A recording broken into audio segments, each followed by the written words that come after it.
So, Rabbi Zeff, are you going to share your screen with me so that I have the words?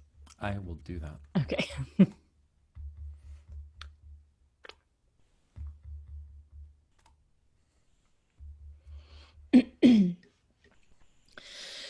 Kol B'ruei Malahu Mata Yedun Yagidun Kulam Kechad Adonai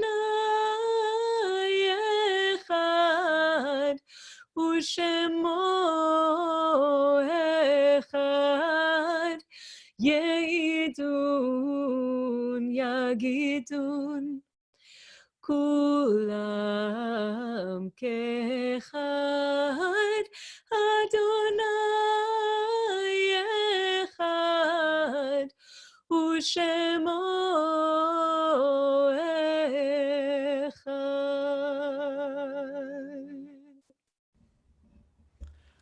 So welcome everybody to this first session of this thing we're calling Shalvah.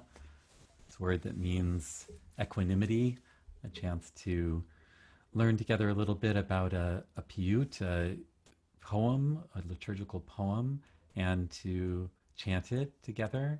And because we can't sing together over Zoom, we can sing in our own homes along with Nina. That way we are singing together. We're just not synced up. So the first piyut we wanted to bring to you, which is our piyut for this week, is a piyut that was written by Solomon Ibn Gabirol in the Middle Ages, called Kol B'ruei, all creatures or all creation. And so I'm just going to teach a little bit about this piyut for a little bit, and then Nina will help us to sing it together.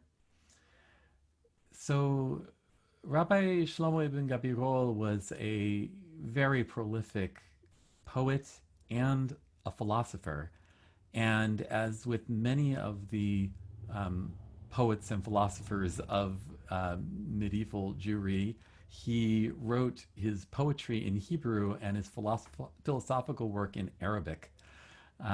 And he lived in the 11th century. He didn't live very long, only we don't know exactly, but estimates range between 32 and 48 years. But he had a really large output of poetry and philosophical works during that time. And he lived in Andalus in Spain, and his philosophical work was really mostly concerned with the nature of existence and with God. And he, in particular, was known that he saw all of existence as divided into one of three things. Either, on the one hand, God, the divine, on the other hand, creation, the aspects of creation, and then in the middle, sort of connecting those two, the spirit. And he saw the spirit was the thing that connects God and creation. So this poem that he wrote, Kol B'ruei, All Creatures, starts out by talking about all creatures above and below. And when it says creatures, it's really referring to creation, all different aspects of creation, not only human beings and animals, and maybe not even holy beings that he would believe are in the heavens above us, but also every aspect of creation, every flower, every tree, every rock, everything that is in the universe, everything that was created, all of it bears witness to God's existence because God created it all. And so the chorus that we'll come back to again and again that Nina just sang for us is to say, bear witness, say as one, Ye'idun Yagidun Kulam Ke'echad. Adonai Echad, God is one. Ushemo Echad, and God's name is one. And that's echoing the words from the prophet Zechariah when that we say at the end of the Alinu, that in one day we'll all be aware that God is one and God's name is one.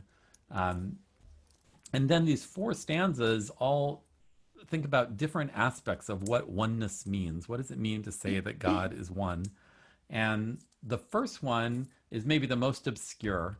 because it says 32 paths whisper of your greatness to those who understand their secret. And what could those 32 paths possibly be?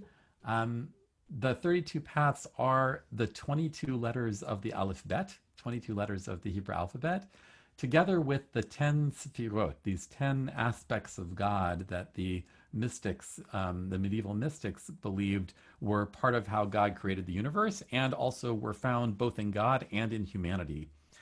So those things together, the 22 letters and the 10 Sefirot in medieval books of mysticism like the Sefer Yetzirah, they said that the whole world was actually created through those things. And part of that's understanding that at the beginning of Bereshit, at the beginning of the Torah, that God speaks and the world comes into being, and God uses letters to speak words, and that's what creates the universe. And also that those different combinations of the letters spell out everything that is in the universe, just kind of like we understand DNA to spell out everything, every different variation that's in a human being. So these 32 paths, the letters and the Sefirot, these aspects of God, if you can understand that, and you understand that everything is made from that, then you understand that all aspects of creation are actually created by God and thus belong to God. And that's why it says they see, all the ones who understand see that all is yours, and you are God, the King, the One. And the thing about God being one, part of the theme here is the way in which God is one in this stanza is to say, well, everything is made out of this diversity. Everything has a different pattern that it's made up out of in these letters and in these qualities, but there's a oneness behind that diversity. And that's the thing that the stanza is recognizing in God, that God is the oneness that somehow contains and is the source of all that diversity. Then the second paragraph, interestingly, says that when we think about creation, which is a thing Ibn Gabirol spent a lot of time doing, and you look in the universe, he had this belief that the whole world is made up out of binary oppositions. Everything has its pair. In other words, he's thinking about things like hot and cold, or wet and dry.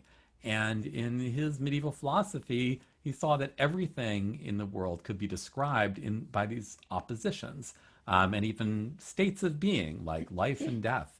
Everything has an opposite. But when we think about God, that's the thing which has no opposite. It has no pair, it has no companion. God is that thing which stands alone.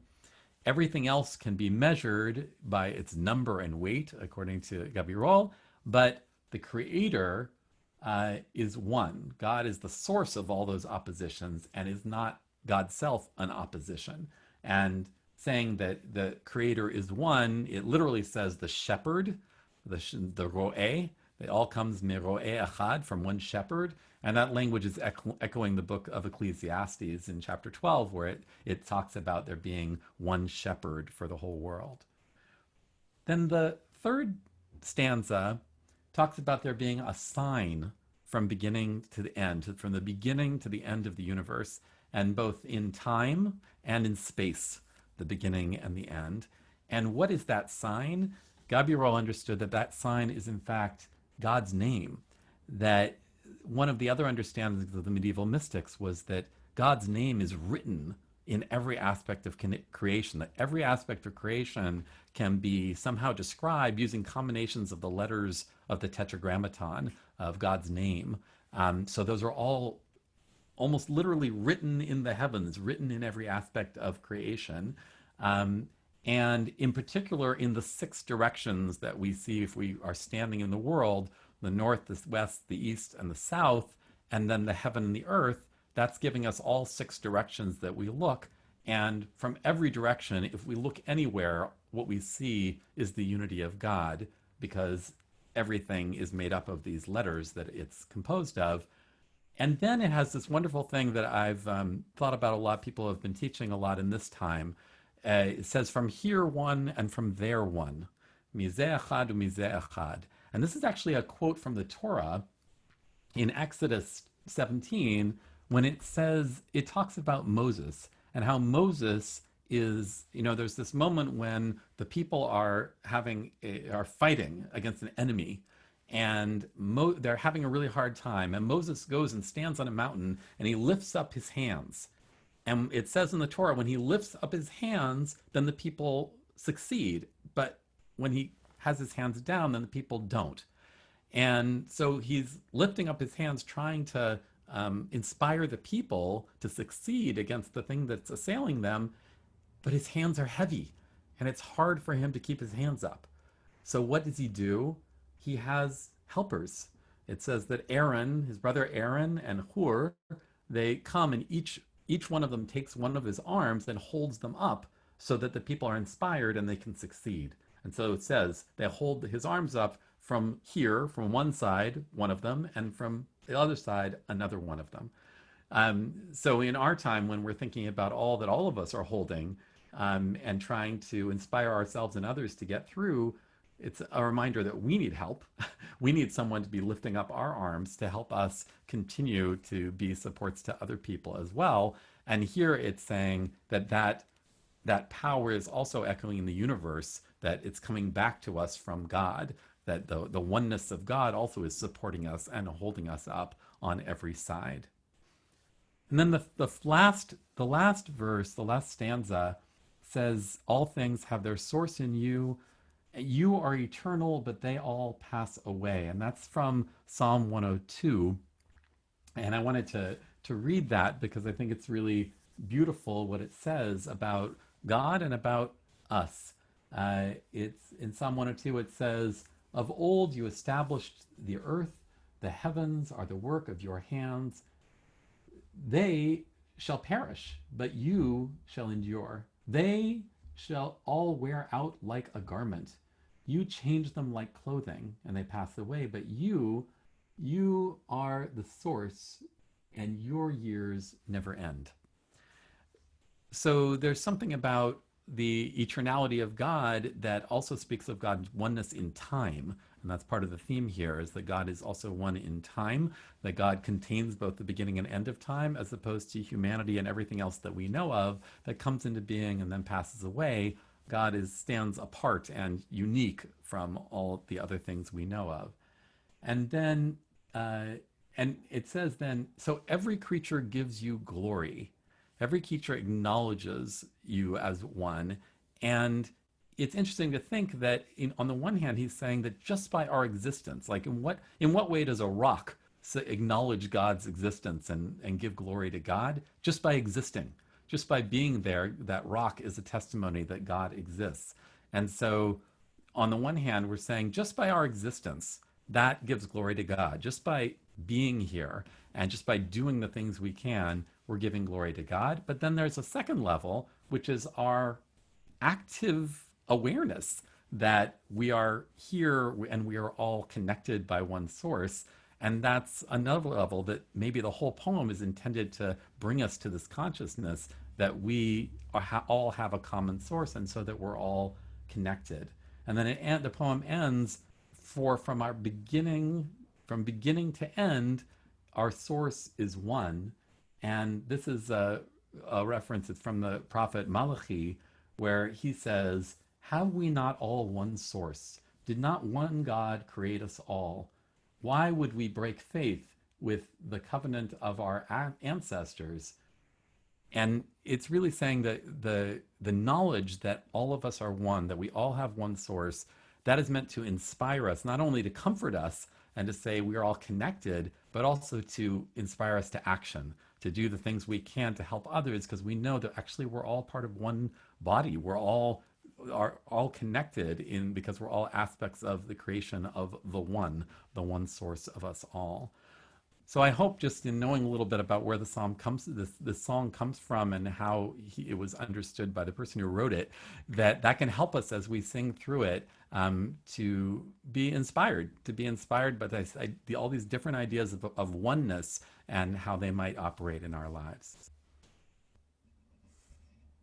So I'm going to turn it over to Nina to now lead us in singing it.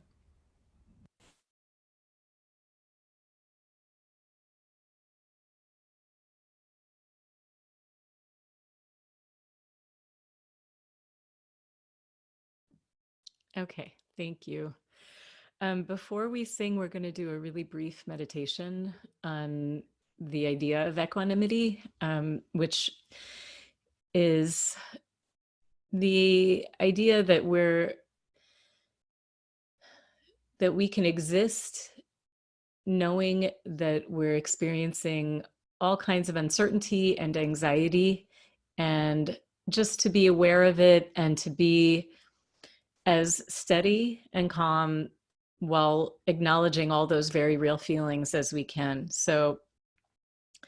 Um, I'm going to set a timer. That's why I'm looking down right now, for 5 minutes, and I'm going to lead you through a meditation now. So if everyone could, wherever you're sitting, find some point of contact, whether it's your feet on the floor or your hands in your lap, and become mindful of all of the feelings that you're feeling. What do your hands feel like on your lap? What do your feet feel like on the floor? And if you're comfortable, you can close your eyes. If you prefer to leave them open, just rest a soft gaze on the floor in front of you. And first, just sit and be aware that you are sitting.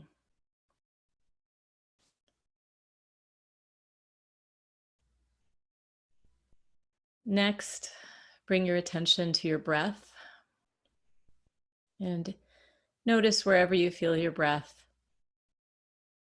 whether it's through your nostrils, in your chest, rising and falling, or your belly. If you're able to bring your attention to your belly, that can provide a really helpful source of relaxation to do belly breathing. So wherever you feel your breath is fine, but if you are able to bring it to your belly, I invite you to do that. You can put a hand on your belly gently. Just be aware of the expansion when you inhale and how everything settles gently when you exhale. You don't have to control your breath. Just notice.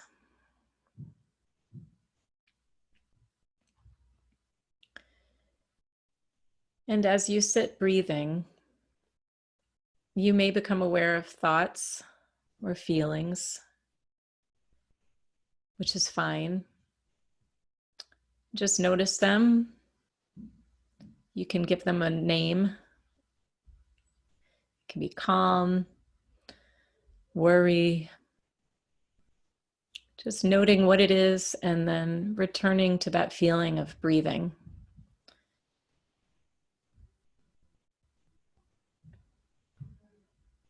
Our breath is the thing that every single human being on earth shares in common.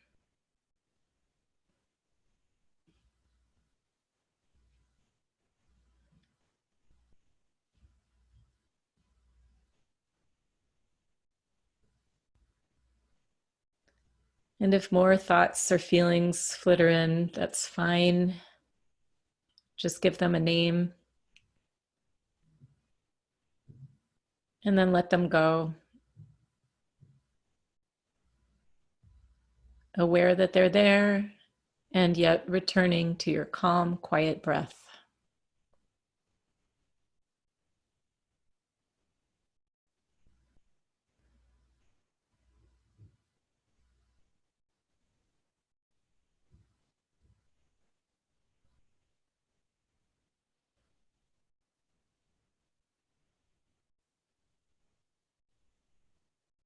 If you're experiencing any tension in your body, bring your awareness to that place. Note what you're feeling. If it's tension, if it's discomfort, if it's pain. Aware that it's there. And then as you're able, bringing your attention back to your breath, back into your body, back into the knowledge that you are sitting, the feeling of sitting in the chair.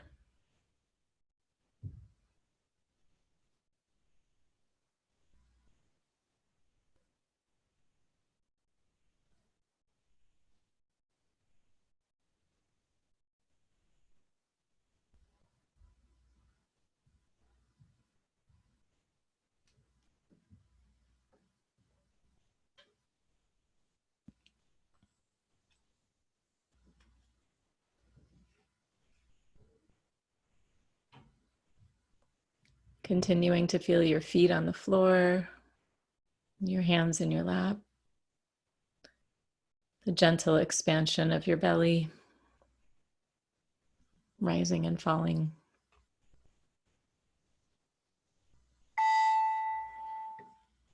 And when you're ready, you can open your eyes.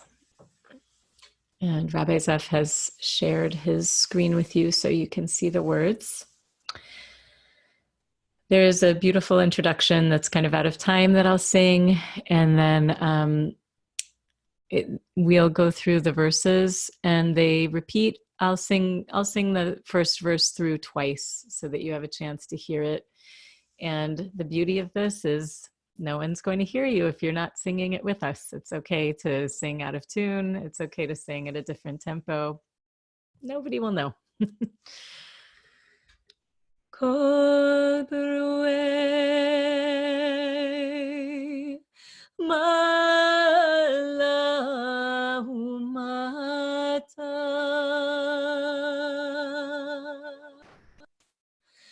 Yehidun Yagidun Kulam Kechad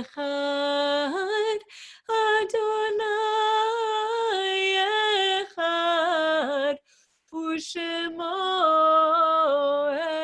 Echad Yehidun Yagidun Kulam Kechad Adonai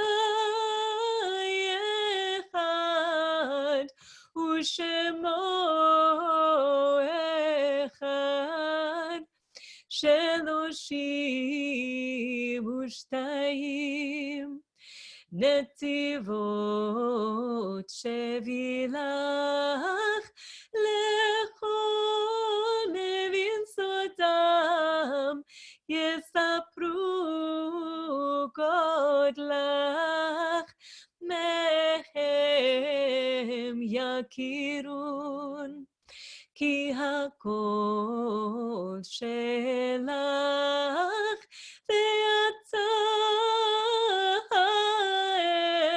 el hamelech hamiyuchad ye'idun yagidun kulam kechad Adonai Echad U'Shemo Echad Yehidun Yagidun Kulam Kechad Adonai Echad U'Shemo Echad Levavot Bechoshvam Olam Banui Imitzeu Kol Yesh Biltecha Shanui B'mispar B'mishkal Hakol Manui Kulam Nitnu Meroe Echad Ye'idun Yagidun Kulam Kechad Adonai Echad U'Shemo Echad Ye'idun Yagidun Kulam Kechad Adonai Echad U'Shemo Echad Merosh ve'ad sof Yesh lecha siman צפון וים וקדם ותימן שחק ותבל לך את נאמן מזה אחד ומזה אחד יעידון יגידון כולם כאחד אדוני אחד ושמו אחד יעידון יגידון כולם כאחד אדוני אחד ושמו אחד הכל ממך נספר זבות אתה תעמוד והם יאבדו אבות לכן כל יצור לך ייתן כבוד כי מראש ועד סוף הלא אב אחד יעידון יגידון כולם כאחד אדוני אחד ושמו אחד יעידון יגידון כולם כאחד אדוני אחד ושמו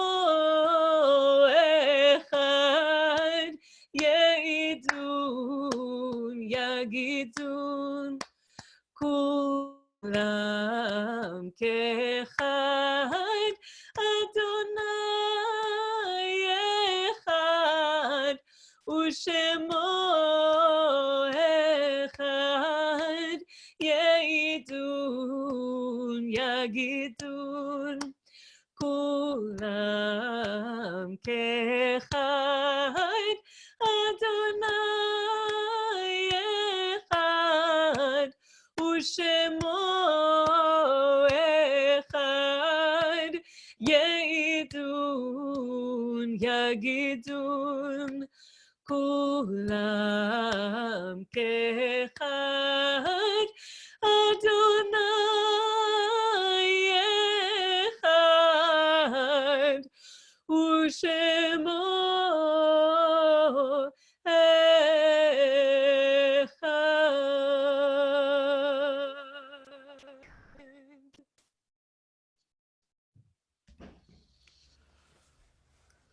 I want to thank Nina for leading us through that so beautifully. And I don't know what your experience was like, but for me, it was wonderful to be singing together with Nina.